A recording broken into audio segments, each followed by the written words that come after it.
at any cost. Yeah, right. So we do. So we're managing kind of the whole forest, and I'd like to show you some of that. Up here, all we really have going on are these shaded fuel breaks, and we did a shaded fuel break originally. This was the Bonnie Doon Fire Safe Council that I'm on, and we did along Empire Grade. We've been trying to secure some of our major evacuation routes out of Bonnie Doon, having reduced fuel load along the sides. That would allow CAL FIRE to take a stand, and if there was a wildfire, it would give people hopefully a better chance to be on that road without extreme conditions. Our long-term goal is to reintroduce fire to this landscape. So we've been working with the Amamutsun Land Trust, and we've been putting in plots in our shaded fuel breaks, and in really baby steps working with CAL FIRE to do prescribed burning. We have found it to be really difficult to get everything to align to actually put fire on the ground.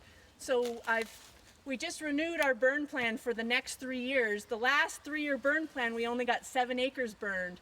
Just because you need, atmospheric lifting so that the Monterey Bay Air Pollution Control District says okay. You need the local battalion chief to have enough firefighting resources that they're not worried about an escape and have enough engines actually lined up, on that day. yes, right now, to be able to do it. You need the right fuel moisture conditions, so there's fuel sticks out here.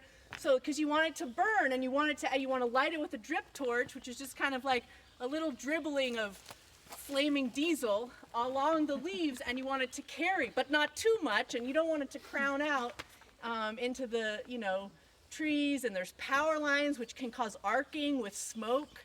So there's all kinds of things that stop us from doing what we really want to do, which is bring back light intensity periodic burns to this landscape. I learned that from the Lockheed fire, just really wholly seeing the aftermath and all the cool fire following plants. Were you here during it? Yeah, every day, yes. The Lockheed fire started on August 12th, 2009, and it started at like 6 p.m. and I was at home. I live about a half a mile that way, and I was working for Big Creek Lumber Company at the time. I worked for them for 10 years. I was a consultant to this property for Cemex, trying to green their image. There's lots to say about that.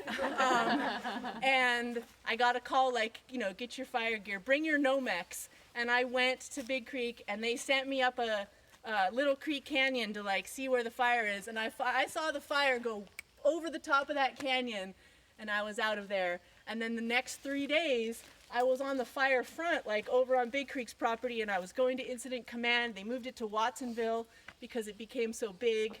And I started having to really advocate on behalf of this property because nobody, the firefighters just kind of push everyone out. Understandably, they want to be able to do their thing. But on this property, I need my aids. Oh, they're right there. Oh. You were advocating to on this keep property, it going? 3 miles of the main road through this property was the containment line for this fire. So I just want to show you a picture real quick, not to go down, not to get distracted, but this fire, every 24 hours, I don't know if you can all see that, every 24 hours is a different color. Wind-driven fire. It started right here, and within 24 hours, it was almost to the southern extent that it ever got to, and then the wind died down, and that was huge because it would have kept going. But so then, over the next few days, what it did is back down, radiate out, creep, kind of. Not insane, crown fire. More like skunking around in the understory. Totally awesome. And this line right here is this road. So we're going to be on the fire line for 3 miles along our our trip today, and we're gonna take a hike. If you all want to go into the sun straight up the hill, into the fire where there's all this bush poppy and knobcomb pine and all these things coming up, and so, because this road, it had a shaded fuel break that had been installed on it 4 years prior.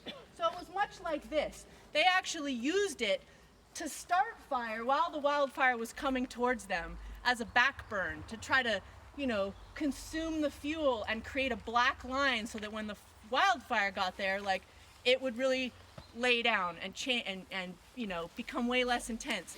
And that worked. But then 2 days after that, they started mop up, and they were worried about the wind coming back up. And so they would fly this fire line with like an infrared plane before dawn every morning. And then at Incident Command, they would hand out a map to all the firefighters. All these hot spots, put these out. And along this road, they were all old, like big old growth trees on fire in like some cavity, way off the ground. And so they did a few airdrops, but they would not extinguish the fire. And so they started cutting down the biggest, oldest trees within 300 feet of this road, and they cut down 5 of them. And so I was super involved in this fire, just in terms of, first being kind of called upon to respond on behalf of landowners, but then, trying to engage with the kind of, and I don't mean to insult firefighters at all, but it's like a warlike mentality. All bets are off. All the kind of environmental protections that I'm used to implementing are kind of on the sidelines in this case. And so I hired this guy, this is Steve Liebenberg, and he climbed the last 2 old growth trees that were on fire and stuck a pencil hose in those cavities and put them out and saved them. Yay, Steve! Yeah, totally. Oh. But it was really intense. The whole, Yeah, I imagine. There That were- was 10 years ago, yeah? there Wow, were and you 300. still remember it so well. Yeah, It's totally. a big deal. Me too. So you want the understories to burn. You don't want the canopy. That's like Well, I'm not Good. opposed to the canopies burning, but as like a purposeful broadcast burn that we would light, that's not our goal. It's not the prescription, because why? Because it's not controllable, and the thing that I find most lacking is creation of basal hollows. We kind of don't make those in redwood anymore if we don't have fires, and that's kind of a low intensity burn, getting into a little rot pocket and burning around, consuming some of this forest floor duff. So you had bare mineral soil, and you've got this seed bank there that's totally full of fire followers.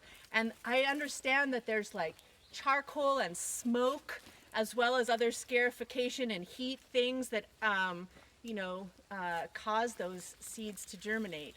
And it's like just what the doctor ordered for maximum biodiversity, or it kind of needs fire regularly to there's burl forming manzanitas that need it. There's all kinds of species where you just get a full transition of species composition if you pull that out of the equation. So So when they do talk about, like, I went on a hike to Upper Campus, and the guy who was doing it he's teaching natural history, and he was saying that there was a lot of Yerba Santa, Manzanita, and other species that do like fire, but they were encroaching on the forest due to fire suppression. I don't think I'm saying that right, because my understanding isn't very solid. Do you have any clarity on that? well, I Is it- think the forest encroaches on the chaparral and on the Okay. grasslands, because forest species are taller stature, and they'll sit there and get bigger and bigger and shade other things out. So any kind of plant community that's got a little bit more of a low-lying nature is eventually going to succumb to, if trees persist there, is going to transition Okay. to forest. So I know a little bit about what's been happening at Upper UCSC, and you know, it's a bit of a mixed. In order to reintroduce fire into some of those ecosystems, like the chaparral, first they masticated because the condition without any mechanical treatment is a little too scary to Yeah. introduce fire to. But not everybody is happy with the outcome of mastication in chaparral, partly because you need the masticator to stay above burls, because otherwise you kind of that's the sprouting mechanism of those manzanitas, and they're definitely trying to enhance them, not kill them. And so you need really kind of strategic and careful mechanical treatments to make that work. When you say mastication, are you talking about grazing animals too? No, well, when I say mastication, I'm talking about a tracked piece Mowing of lawn, equipment yeah. with a flail, Okay. or an But not excavator animal. with a grinding Okay. head. Yeah. But like, Goats, Yeah. cows, I mean, that's mastication too. I know, but- I know yeah. you make a good point. I don't know how easily we could get goats and cows to eat manzanita. Right. Some will eat anything. Maybe goats. Manzanita eating Leaves. goats. So your role is to like to restoratively maintain the forest growth then?